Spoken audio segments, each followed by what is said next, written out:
여러분 안녕하세요.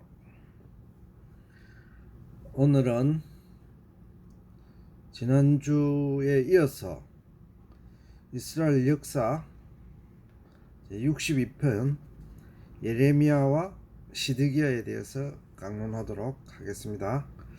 그러면 먼저 주님께서 가르쳐 주신 기도로 시작드리겠습니다. 하늘에 계신 우리 아버지여, 이름이 거룩히 여김을 받으시오며 나라의 마옵시며 뜻이 하늘에서 이룬 것 같이 땅에서도 이루어지이다. 오늘날 우리에게 일용할 양식을 주옵시고 우리가 우리에게 죄 지은 자를 사하여 준 것 같이 우리의 죄를 사하여 주옵시고 우리를 시험에 들게 하지 마옵시고 다만 악에서 구하옵소서. 대개 나라와 근세와 영광이 아버지께 영원히 있사옵나이다. 아멘. 지난주에는 우리가 이사야서를 공부했습니다. 이사야의 사역 목적은 우리가 신약을 통하여 알 수 있는데, 그분은 예수님이 메시아, 즉 그리스도임을 확정하는 그러한 증거를 하셨습니다. 그래서 태어나서 십자가에 달려 돌아가시기까지 아주 상세하게 기록을 했습니다. 그래서 이분이 바로 유일한 메시아다. 예수 그리스도가 바로 메시아다. 우리들이 신구약에 기록해 놓은 그리스도다. 우리 인류들이 기다리던 메시아다.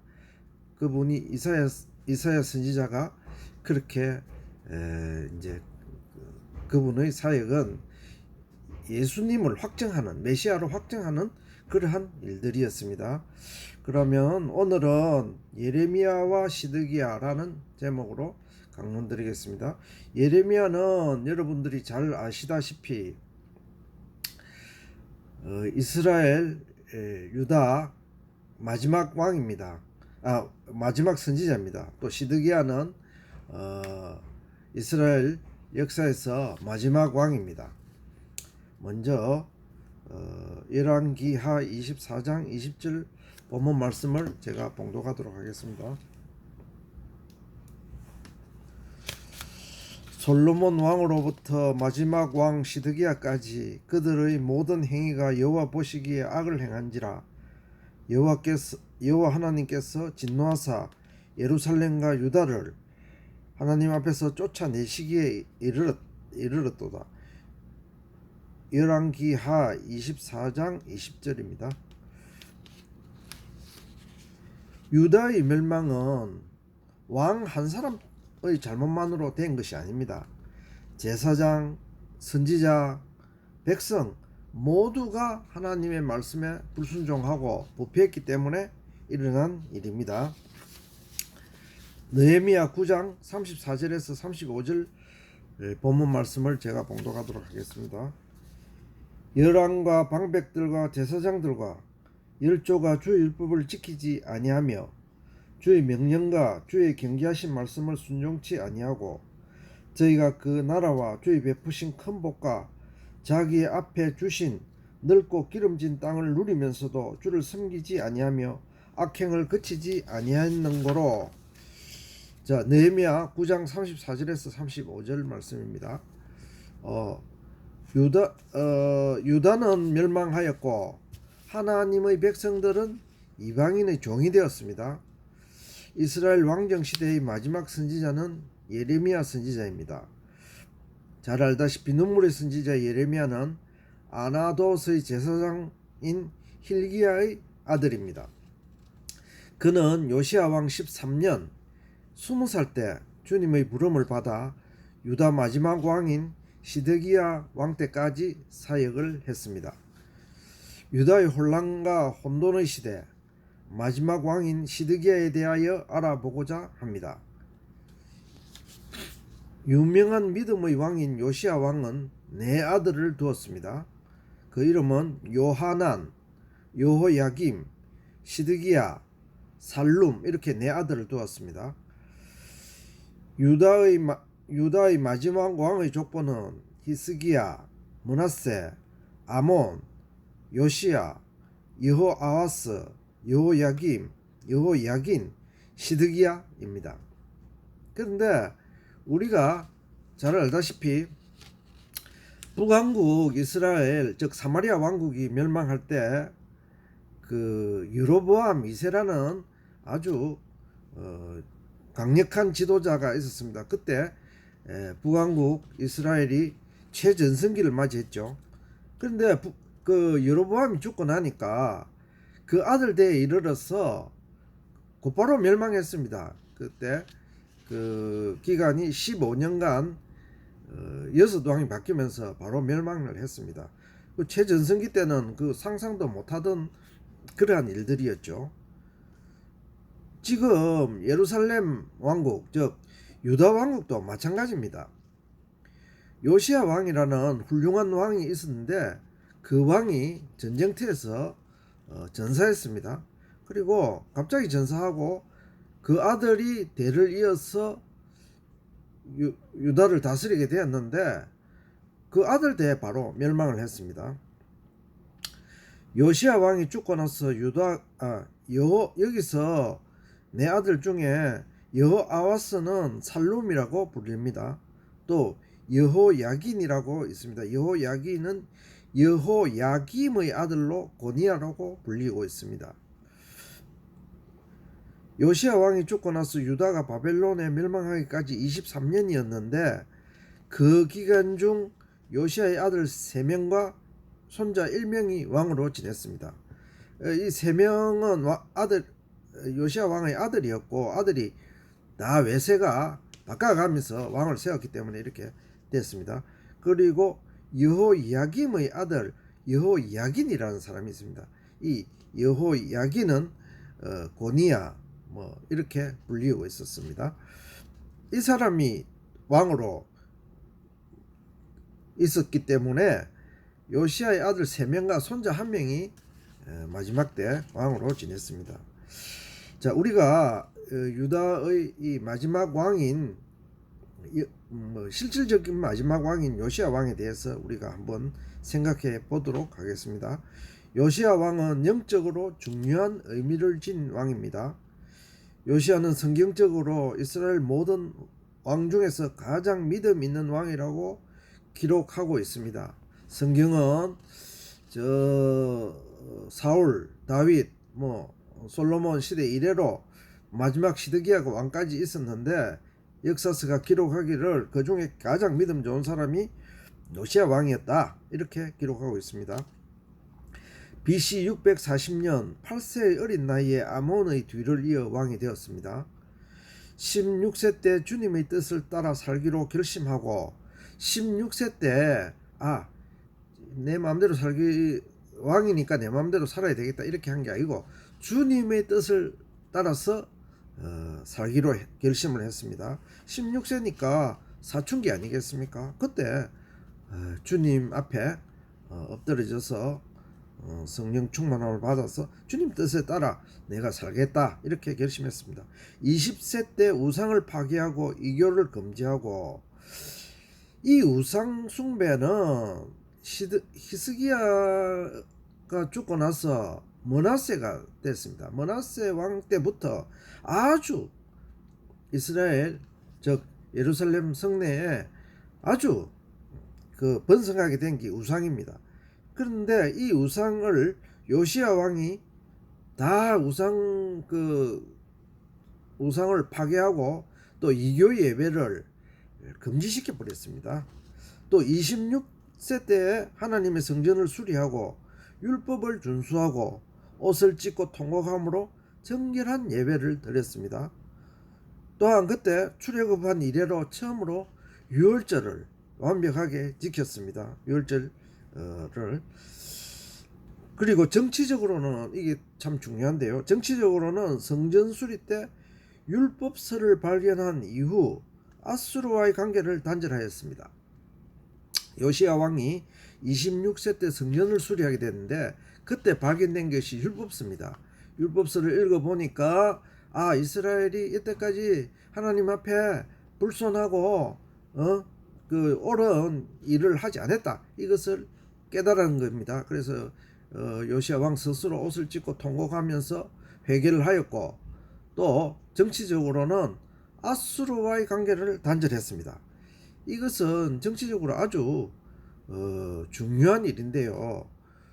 그 당시에 아수르가 세계 최대의 강대국이었습니다.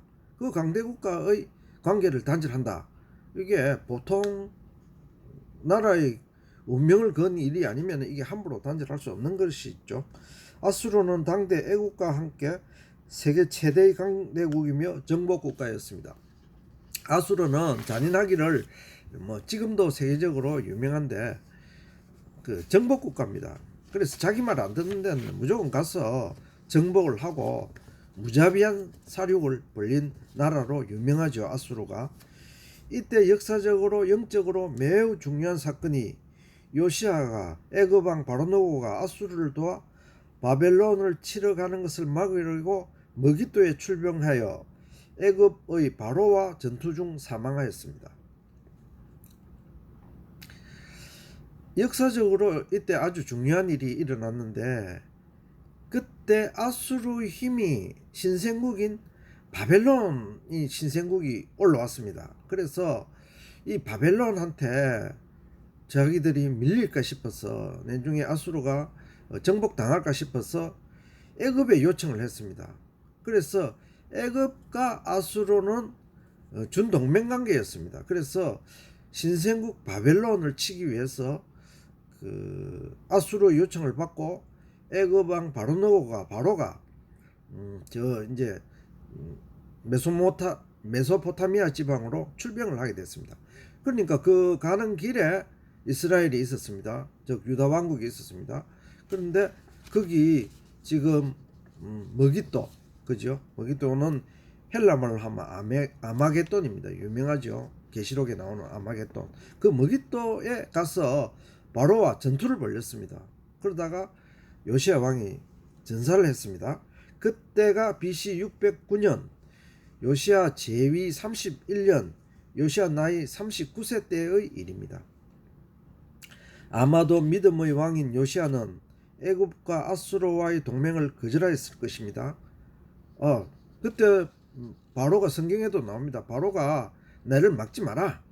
난 니하고 원수지기 싫으니까 막지 마라. 이건 하나님 뜻에 의해서 내가 출병하는 것이다. 이렇게 요시야 왕에게 이야기를 해서 막지 말라고 했지만은 요시야 왕은 그를 거부했습니다. 그리고 나가서 전사했습니다. 요시야가 왜 그랬을까요? 그 이유는 강대국에 의지하지 않고 오직 주님께 의지하고자 함이었습니다. 비록 그는 머깃도 전투에서 패배하여 죽임을 당하였으나 사단 편에 서지 않고 주님 편에 서므로 영광스러운 죽음이었습니다. 그의 전사는 영광스러운 죽음입니다. 왜? 믿음을 지키다가 죽었으니까. 그렇죠. 자, 그런데 요시아의 갑작스러운 죽음으로 인하여 넷째 아들인 여호아하스 살룸이 왕이 되었으나 바로노고가 3개월 만에 폐위시키고 애굽의 포로로 잡아가고 둘째 아들인 여호야김 엘리야김을 왕으로 세우고 애굽으로 갔습니다. 바로가 하맛 전투에서 졌죠. 바벨론하고 전투를 벌리다가 졌습니다. 그래서 지고 돌아가다가 예루살렘에 돌아와서 친 둘째 아들을 왕으로 세우면서 친애굽 정부를 세우고 돌아갔습니다. 여호야김은 선지자 우리야와 예레미야의 반대에도 불구하고 친애굽 정책을 끝까지 밀어붙이다가 바벨론 느부갓네살에게 포로로 끌려가 거기서 죽었습니다. 여호야김의 아들인 여호야긴, 즉 고니야, 여고냐 이렇게 불리는 여호야긴은 왕이 된 지 3개월 만에 느부갓네살에게 포로가 되어 바벨론으로 잡혀갔고 바벨론 느부갓네살 왕은 요시야 왕의 셋째 아들인 시드기야 마따니아를 왕으로 앉혔는데 그가 유다 마지막 왕이 되었습니다. 그런데 시드기야는 아버지 요시야의 정책을 따르지 않고 그 당시 대세인 친애굽 정책을 시행하였습니다. 자, 자기를 왕으로 세운 바벨론 느부갓네살을 배반하고 친애굽 정책을 세운 이유가 무엇일까요? 믿음의 왕인 요시아가 왜 죽음을 불사하고 바로노고가 이스라엘 땅을 통하여 아수르를 도우러 가는 것을 막으려 했을까에 대하여는 이 시드기야가 영적인 고찰, 묵상을 좀 했어야 됩니다. 그래서 왜 아버지는 끝까지 친애굽 정책을 쓰지 않았을까? 이게 대해서 자기가 생각을 좀 했어야 되는데 시드기야는 연약한 사람이었습니다. 결론적으로 이야기하면 즉 대세에 따라가는 그러한 사람이었습니다. 자기 정책을 바로 쓰지 못하는 그러한 사람이었습니다. 자, 사도행전 7장 42절에서 43절 말씀을 제가 봉독드리도록 하겠습니다. 이스라엘의 집이여 40년을 광야에서 너희가 희생과 제물을 내게 드린 일이 있었느냐? 중요하고 내가 너희를 바벨론 밖에 옮기리라. 예, 벌써 광야 시대에 이 이스라엘 백성이 애굽에서 출애굽하면서 불순종했기 때문에 광야 시대에 예언되어 있었습니다. 너희 민족은 바벨론의 포로로 잡혀갈 것이다. 이렇게 예언되어 있었습니다. 이미 출애굽 여정 당시 광야에서 불순종으로 말미암아 이스라엘 민족의 바벨론 포수는 예정 섭리되어 있었고 선지자들을 통하여 선포되어졌으나 시드기야는 예레미야 선지자의 간곡한 요청도 뿌리치고 바벨론에 대하여 반란을 일으켰다. 그가 추진한 친애굽 정책은 예레미야를 위시한 극소수의 선지자들을 제외하고는 대다수의 지도자들, 제사장들, 장군들, 국민들의 요구이기도 하였다. 당시의 분위기는 침략자인 친바벨론은 매국노로 몰리는 상황이라 성령의 인도를 받은 선지자 외에는 친바벨론을 주장하는 이가 없었다. 예. 그 당시 상황이 바벨론이 이스라엘 성을 쳤습니다. 그래서 느부갓네살이 그때 1차로 뭐 다니엘도 잡아가고 왕도 잡아가고 다 했죠. 그래서 거기 예루살렘 성을 쳤기 때문에 백성들이나 장군들이나 선지자들이나 모두가 반바벨론 정책을 쓰고 친애굽 정책을 썼습니다. 애굽에 대해서는 다 좋은 평가를 갖고 있고 애굽이란 나라가 우리나라를 침략하지 않았다. 애굽과 이스라엘은 유다는 붙어 있었지만은 한 번도 뭐 애굽이 사울 시대 이래로 애굽이 이스라엘을 점령하여서 식민지로 만들고 뭐 이런 일이 없었습니다. 그래서 애굽에 대해서는 다 좋은 평가를 가지고 있었습니다.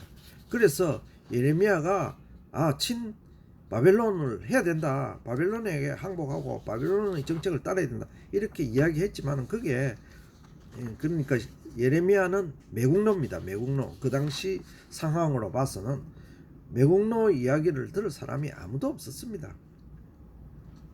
자, 예레미야 52장 3절에서 11절 말씀을 제가 봉독하도록 하겠습니다. 시드기야가 바벨론 왕을 배반하매 시드기야 9년 10월 10일에 바벨론 왕 느부갓네살이 그 모든 군대를 거느리고 예루살렘을 치러 올라와서 그 성에 대하여 진을 치고 사면으로 흉벽을 쌓으며 성이 시드기야 왕 11년까지 에워싸였더니 그 4월 9일에 성중에 기근이 심하여 그 땅 백성의 식물이 진하였더라. 갈대아인이 그 성읍을 에워쌌더니 성벽을 깨트리매 모든 군사가 밤중에 두 성벽 사이의 왕의 동산 견문길로 도망하여 아라브 길로 가더니 갈대아인의 군대가 시드기야 왕을 쫓아가서 여리고 평지에서 미치임에 왕의 모든 군대가 그를 떠나 흩어진지라. 그들이 왕을 잡아가지고 하마 땅 림나에 있는 바벨론 왕에게로 끌고 가매 그가 심문하니라. 바벨론 왕이 시드기야의 아들들을 그의 목전에서 죽이고 또 림나에서 유다의 모든 방백을 죽이며 시드기야의 두 눈을 빼고 사슬로 결박하여 바벨론으로 끌어다가 그 죽는 날까지 오게 가두었더라. 예, 그 시드기야가 그죠? 9년 약 10년 재위했는데 그 시드기야를 세운 사람이 느부갓네살 왕이었습니다. 그런데 그 시드기야가 여러 가지 정치적인 이유로 친애굽 정책으로 선회하면서 느부갓네살이 배반감으로 화가 치밀어서 이제 예루살렘을 치게 됐죠. 그래서 시드기야의 말로를 우리가 여기 보게 되었습니다. 그는 두 눈이 빼이고 그래서 그 바벨론으로 끌려가서 감옥 안에서 죽었고 그 아들들은 시드기야 목전에서 다 죽임을 당했습니다. 본문은 시드기야의 마지막이 어떠함을 잘 알려주고 있습니다. 시드기야는 아버지가 요시야 왕이며 그의 부친은 결코 애굽에 손 내밀지 않았고 애굽과 아수르의 동맹에 반대하여 전쟁에 나섰다가 머깃도에서 바로노에게 죽임을 당하였음을 잘 알고 있었을 것입니다. 그런 그가 왜 애굽에 의지하려고 했을까요? 당시 유대 백성들은 애굽에게는 별 반감이 없었지만 이스라엘을 침공한 바벨론에게는 심한 적개심을 가지고 있었습니다. 그래서 바벨론과 친화하려는 세력은 누구를 막론하고 반민족, 매국노로 인식되고 있었습니다. 상황이 이렇다 보니 몇몇 선지자 빼고는 아무도 바벨론과 친화 정책을 써야 한다고 말하는 자가 없었고 유대 지도자들은 반바벨론주의자들이었습니다. 시드기야 왕은 예레미야 선지자의 말을 듣고 싶었으나 만약 왕이 친바벨론 정책을 하자 하면 왕도 역적으로 몰리고 매국노로 몰리는 분위기라 어쩔 수 없이 백성이 원하는 대로 바벨론에 반역을 하였습니다. 그러나 그 결과는 참혹하여 수많은 백성과 군사들, 제사장들, 지도자들이 떼죽음을 당하였고 시드기야의 아들들은 눈앞에서 척살당하였고 자신은 두 눈이 뽑히는 채로 감옥살이하는 운명에 처하게 되었습니다. 나라가 멸망하는 마지막 시대, 혼돈과 암흑의 시대, 무엇이 진리고 무엇이 거짓인지 분별할 수 없는 시대에 태어나 하나님의 사명을 받은 예레미야. 백성들도 거의 대다수가 아니고 전부가 일부 극히 예레미야를 따르는 그러한 사람 빼고는 전부 다 거짓이 참이 되고 참이 거짓이 되는 그러한 시대에 살고 있었습니다. 즉 거짓 선지자들이 그 친애굽 정책을 쓰니까 다 그 사람들이 하나님 뜻에 맞다 이래가고 그 사람들을 선지자로 인정하고 친바벨론으로 가자 이래 하는 예레미야는 역적으로 몰려있는 그런 상태였습니다. 예레미야의 영적 사명은 과연 무엇일까? 엘리야는 주님의 길을 여는 외친 자의 소리였고 이사야는 주님이 메시아임을 확증하는 증거자였고 그러면 예레미야의 사명은 무엇입니까? 예레미야서 1장 4절에서 10절 말씀을 봉독하도록 하겠습니다. 여호와의 말씀이 내게 임하니라. 그러므로 내가 너를 복중에 짓기 전에 너를 구별하였고 너를 열방의 선지자로 세웠노라 하시기로 내가 가로되 슬퍼도소이다 주 여호와여 보소서 난 아이라 말할 줄을 알지 못하나이다. 여호와께서 내게 이르시되 너는 아이라 하지 말고 내가 너를 누구에게 보내든지 너는 가며 내가 네게 무엇을 명하든지 너는 말할지라. 너는 그들을 인하여 두려워 말라. 내가 너와 함께하며 너를 구원하리라. 나 여호와의 말이니라 하시고 여호와께서 그 손을 내밀어 내 입에 대시며 내게 이르시되 보라 내가 내 말을 네 입에 두었노라. 보라 내가 오늘날 너를 열방 만국 위에 세우고 너로 뽑으며 파괴하며 파멸하며 넘어뜨리며 건설하며 심게 하였느니라. 예레미야 1장 4절에서 10절 말씀입니다. 본문 말씀은 이제 예레미야가 20살 때 요시야 왕 때 20살 때 선지자로 부름받으면서 한 내용입니다. 본문 말씀은 하나님께서 예레미야 선지자를 부르실 때 하신 말씀인데 말씀을 자세히 살펴보면 여간 심상치 않습니다. 본문 10절을 보면 예레미야 선지자에게 세상의 모든 권세를 다 주신 말씀입니다. 우리가 알기로는 예레미야 선지자는 눈물의 선지자입니다. 그는 그의 일생은 고난의 연속이었고 마지막으로는 동족들에게 애굽으로 끌려가 이름 모르는 애굽의 어느 객지에서 죽음을 당하였습니다. 세상적으로 보면 늙어 머나먼 타양 땅에서 동족에게 따돌림을 받다가 객사했으니 어찌 비참하고 안타까운 현실이 아니겠습니까? 누가 예레미야가 하나님의 복을 받았다고 말할 수 있으며 차라리 하나님께 저주를 받았다고 평하는 것이 맞을지도 모릅니다. 그러나 영적으로 보면 예레미야는 너무나도 믿음의 사람이며 하나님의 축복을 받은 사람입니다. 어찌하여 그렇습니까? 말씀과 현실은 너무 괴리가 있어서 말씀을 이해하기 힘듭니다. 즉 현실을 보면은 너무나 비참하고 어려운 상황에 처해 있기 때문에 누가 예레미야를 복받은 사람이라고 이야기하겠습니까? 자, 그럼 지금부터 예레미야 일생과 말씀을 통하여 예레미야 선지자의 사명을 공부하기로 하겠습니다. 예레미야 선지자의 외침은 이 멸망해 가는 이 나라와 이 민족은 친 바벨론을 해야 살아갈 수 있다. 이렇게 외쳤습니다. 왜? 예레미야 선지자는 자기 민족을, 자기 이스라엘 나라를 너무너무 사랑한 참으로 애국자였기 때문에 그렇습니다. 예레미야 36장 23절에서 24절 말씀입니다. 여우디가 3편 4편을 낭독하면 왕이 소도로 그것을 연하여 베어 화로불에 던져서 온 두루마기를 태웠더라. 왕과 그 신하들이 이 모든 말을 듣고도 두려워하거나 그 옷을 찢지 아니하였고, 이 내용을 보면은 얼마나 왕들이 강팍한지를 알 수 있습니다. 예레미야 선지자가 두루마기에 예언서를 써서 하나님의 말씀을 써서 알려줬지만은 그걸 화롯불에 전부 다 불태워버렸습니다. 네 말 안 듣겠다 이거겠죠.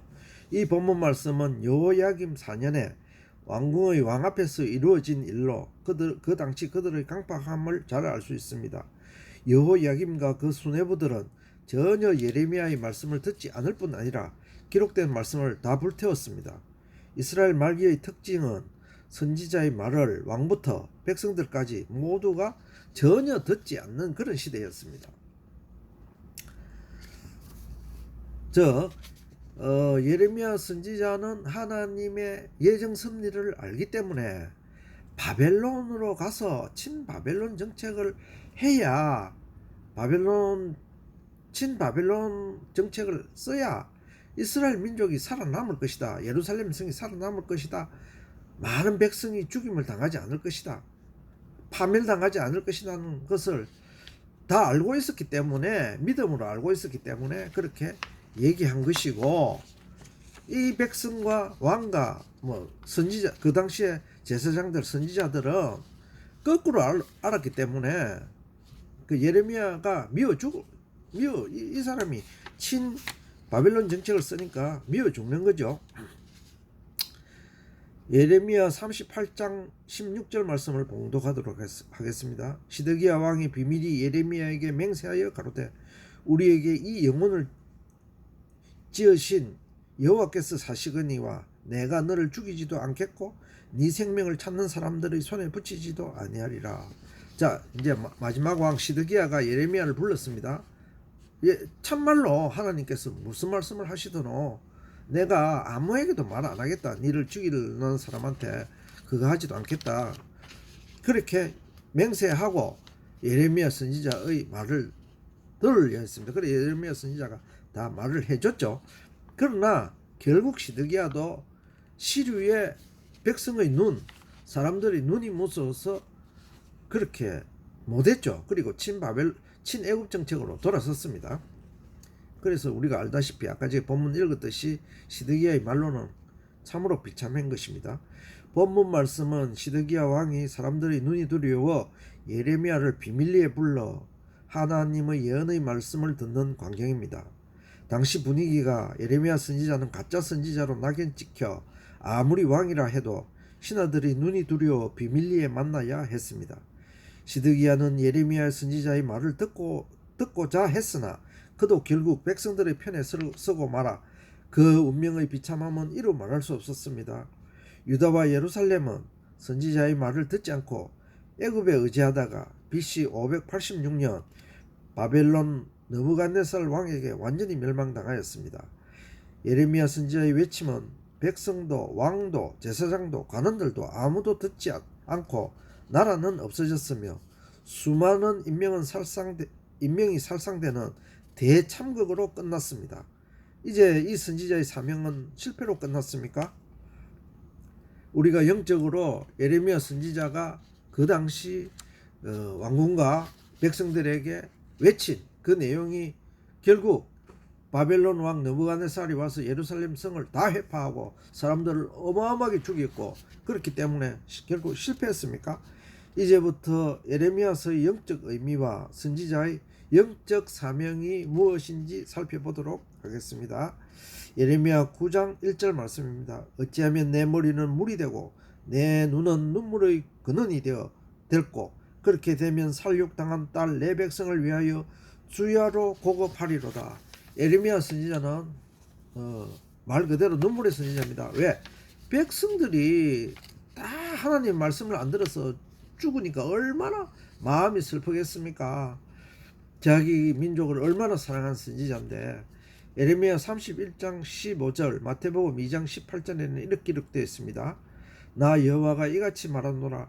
람에서 슬퍼하며 통곡하는 소리가 들리리니 라헬이 그 자식을 위하여 애곡하는 것이라. 그가 자식이 없으므로 위로받기를 거절한도다.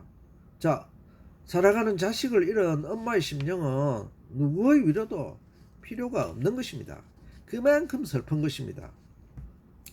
본문 말씀은 하나님의 선민인 이스라엘 백성이 멸망을 당함으로 어떠한 위로도 어떠한 말씀도 다 소용없게 되었고 그만큼 슬픔과 고통이 크다는 것을 말씀하고 있습니다.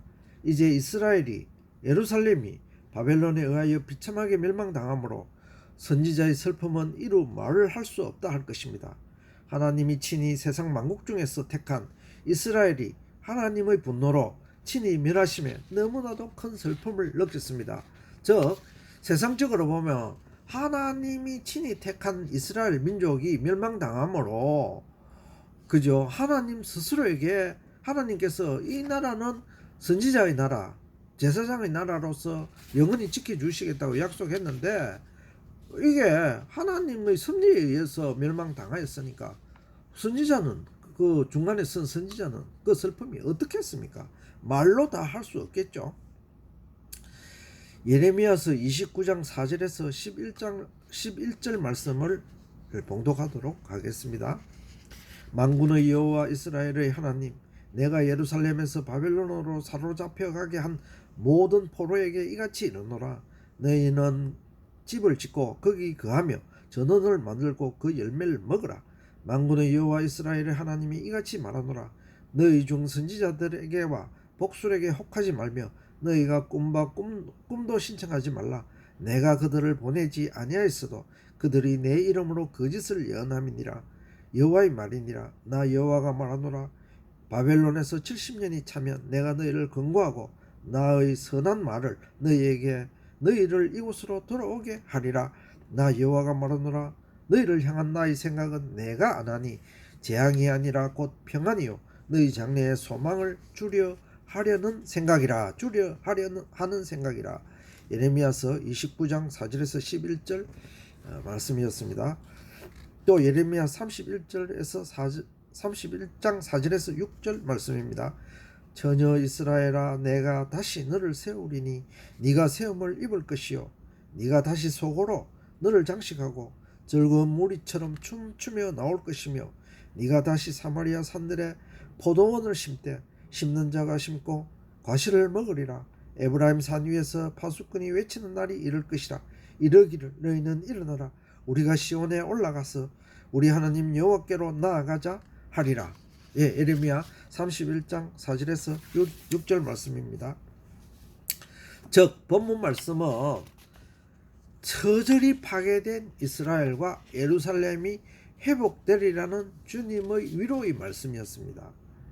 시온성이 침략자들에게 처참하게 파괴되어 어떠한 위로도 와닿지 않는 그들에게 이제 70년이 차면 이스라엘이 회복되리라는 큰 복음의 말씀이었습니다.